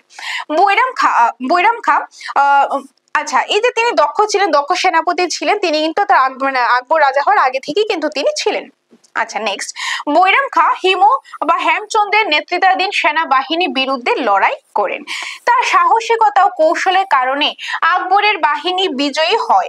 এই যুদ্ধে বিজয় আকবরের সাম্রাজ্যকে শক্তিশালী ও স্থায়ী করে। আর এই যুদ্ধে বিজয় হওয়ার পর জেতার পরই কিন্তু আকবরের সাম্রাজ্যটা অনেক শক্তিশালী হয়ে ওঠে, আর এটা কিন্তু মানে স্থায়ী হয়ে ওঠে। তখন থেকেই যে দিল্লির মধ্যে, দিল্লির সিংহাসনে অর্থাৎ দিল্লিতে কিন্তু মুঘল সাম্রাজ্যটা বিস্তার হয়েছে। নেক্সট 84 নাম্বার, কোন যুদ্ধের ফলে 30 বছরের মুঘল আফগান দ্বন্দ্বের অবসান হয়?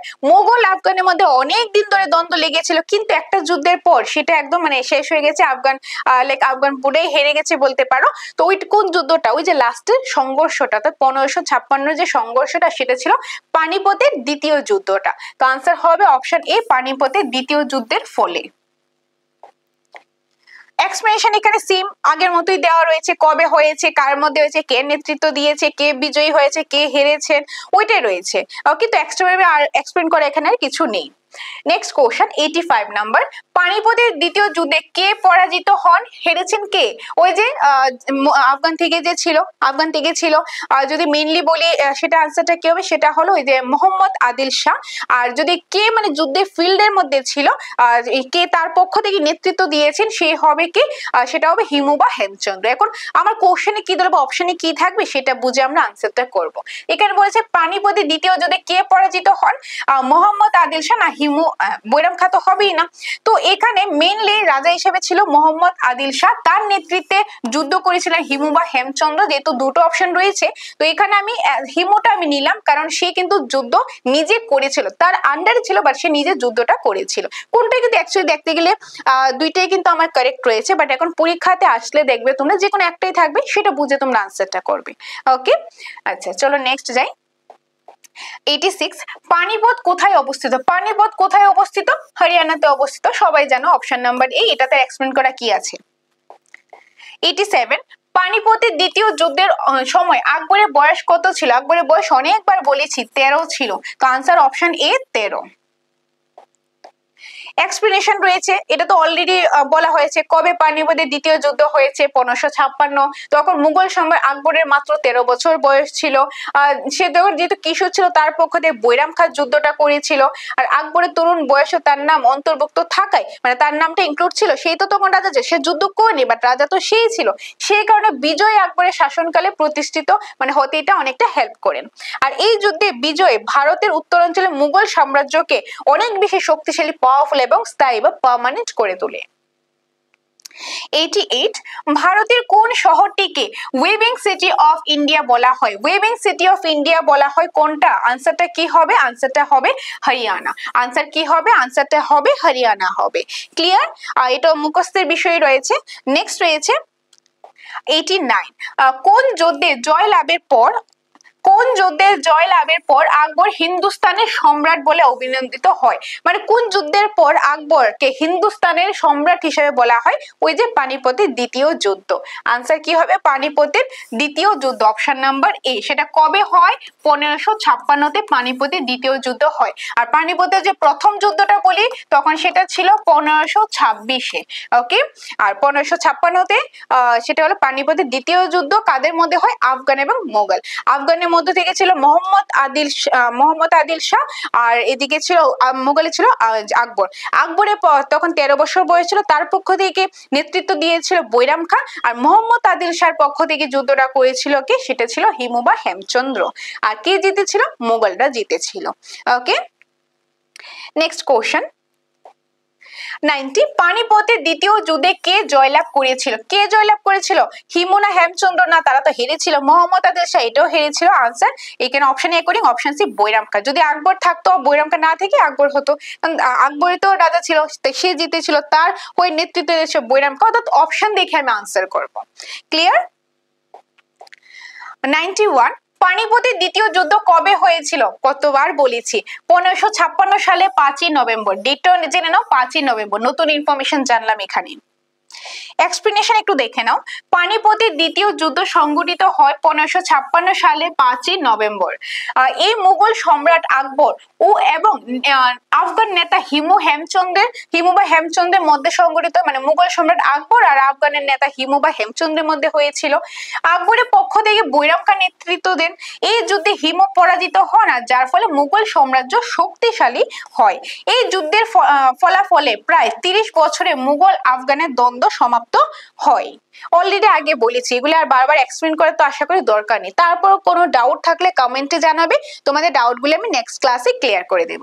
ওকে, আচ্ছা 92 নাম্বার, পানিপথের দ্বিতীয় যুদ্ধ কাদের মধ্যে হয়েছিল? একদম এখন তো আমি এটা বাচ্চাদের কোশ্চেন মনে হচ্ছে, এতবার এক্সপ্লেন করেছি, এটা মানে আনসারটা বলবো কি, তোমরা এমনিতে আনসার করতে পারবে। কাদের মধ্যে হয়েছিল? যে আকবর আর হিমুর মধ্যে হয়েছিল। আকবর আর হিমুর মধ্যে হয়েছিল, বা অপশন যদি বৈরামকার হিমু থাকতো তাহলে আমি বৈরামকার হিমু, অপশন বুঝে আমি আনসার করবো। এখানে অপশন এ করি, আনসার অপশন এ। 93, কোন যুদ্ধে জয়লাভের ফলে ভারতে দ্বিতীয়বার মুঘল সাম্রাজ্য প্রতিষ্ঠিত হয়? কোন যুদ্ধে জয়লাভের ফলে ভারতে, আগে যেরকম ধরো প্রথমে কি ছিল, ওই যে 1540-এর আগে তখন মুঘলরা ছিল, তারপর আমার মাঝখানে আফগান এসেছে, তারপর আবার মুঘল এসেছে, তো আবার দ্বিতীয়বার যখন মুঘল ভারতের মধ্যে একটা সাম্রাজ্য বিস্তার করতে পেরেছে, সেটা একটা যুদ্ধের পর। সেই যুদ্ধটা কোনটা? সেটাই হলো 1556-তে যেটা পানিপথের যুদ্ধ হয়েছে সেটা, অর্থাৎ দ্বিতীয় পানিপথের যুদ্ধ। তো আনসারটা কি হবে? এই যে পানিপথের দ্বিতীয় যুদ্ধের ফলে। নেক্সট, এখানে এক্সপ্লেনেশন রয়েছে, আগে বলেছি, তোমরা স্ক্রিনশট নিয়ে নাও। নেক্সট হলো, পানিপথের দ্বিতীয় যুদ্ধের ফলে আকবর নিচের কোনটি জয় করেন? কোনটা? দিল্লি আর আগ্রা জয় করেন, দিল্লি ও আগ্রা। পানিপথের দ্বিতীয় যুদ্ধে কে আকবরের পক্ষে ছিলেন? আলী কুলি খান, তিনি আকবরের পক্ষে ছিলেন। সিকান্দার খান আকবরের পক্ষে ছিলেন। হোসেন কুলি বেগম, এটা আকবরের পক্ষে ছিল, অর্থাৎ উপরে সবাই, অপশন ডি উপরে সবাই, তারা সবাই আকবরের পক্ষ থেকে কিন্তু যুদ্ধে ছিল। এক্সপ্লেনেশন যদি দেখে নাও, পানিপথের দ্বিতীয় যুদ্ধ 1556-এ আকবরের পক্ষ থেকে অনেক গুরুত্বপূর্ণ সেনাপতি ছিলেন, যেমন আলী কুলি খান আকবরের সৈন্যদের মধ্যে নেতৃত্ব দেন এবং যুদ্ধ কৌশল গুরুত্বপূর্ণ ভূমিকা পালন করেন। অপশন বি, সিকান্দার খান সামরিক পরিকল্পনা ও বাহিনী পরিচালনার ক্ষেত্রে সহায়ক ছিলেন। হোসেন কুলি বেগম যুদ্ধের সময় সৈন্যদের সংগঠিত রাখার কাজ করতেন। এদের সকলে একত্রিত প্রচেষ্টা আকবরেরকে বিজয় এনে দেয়। সবাই মিলে প্রচেষ্টা করেছে বলেই কিন্তু আকবর জিতেছে। তাই সঠিক উত্তর হলো অপশন ডি, উপরে সবাই হলো সঠিক উত্তর। ক্লিয়ার? তো option number D is the correct answer according to this question. Okay, আচ্ছা, তো এখানে ছিল আজকের ক্লাসটা আমাদের এখানেই কমপ্লিট হলো। আশা করি সম্পূর্ণটা তোমরা বুঝতে পেরেছো। কিরকম লাগলো তোমরা অবশ্যই কমেন্টের মাধ্যমে জানাবে। কোনো রকম ডাউট থাকলে, কোনো কিছু লাইক মিসিং ওয়্যারা থাকলে, সেটা আমি নেক্সট ক্লাসে ক্লিয়ার করে দেবো, সেটা আমি কমপ্লিট করে দেবো। এখন তোমাদের কিরকম লাগলো, তোমরা কত স্কোর করতে পারলে, বা কোনো ডাউট আছে কিনা সেটা তোমরা কমেন্টের মাধ্যমে কিন্তু অবশ্যই জানাবে। তোমাদের প্রত্যেকের কমেন্ট কিন্তু আমরা পড়ে থাকি, সেটা খুবই আমরা ইন্সপায়ার হই তোমাদের কমেন্টে। আর তোমাদের যদি কোনো কিছু প্রয়োজন হয়, নিড হয়, সেটাও তোমরা অবশ্যই জানাতে পারো। আর যদি ভাবো অনলাইন কোর্সটা নেবে, সেটা তো আগেই বলে দিয়েছি কিভাবে নেবে, বা হার্ড কপি নোটসের প্রয়োজন সেটাও বলে দিয়েছি। তারপরও কোনো কিছু প্রয়োজন হলে, কোনো কিছু ডাউট থাকলে তোমরা এই যে স্ক্রিনে নাম্বার আছে, এই নম্বরে কল করে নিও, তোমাদেরকে ডিটেলসটা আমি বলে দেবো। ওকে, তো এটাই ছিল ইতিহাস থেকে আজকে আমাদের এই 1500 এমসিকিউ সিরিজের 2 নম্বর ক্লাস। ওকে, আর নেক্সট ক্লাসটা খুব শীঘ্রই পেয়ে যাবে। আর এই যে ক্লাসটা পিডিএফটা আমি টেলিগ্রাম গ্রুপের মাধ্যমে দিয়ে দেবো, সেখান থেকে যারা গ্রুপে জয়েন হওনি সেখানে জয়েন হয়ে যাও। এই ভিডিও ডেসক্রিপশন বক্সের লিংক আছে, এখানে ক্লিক করে জয়েন হয়ে যাবে, সেখানে পিডিএফ পেয়ে যাবে। ওকে, তো এটাই ছিল আজকে ক্লাসটা। দেখা হচ্ছে তোমাদের সাথে পরবর্তী অন্য কোনো একটা ক্লাসে। ধন্যবাদ।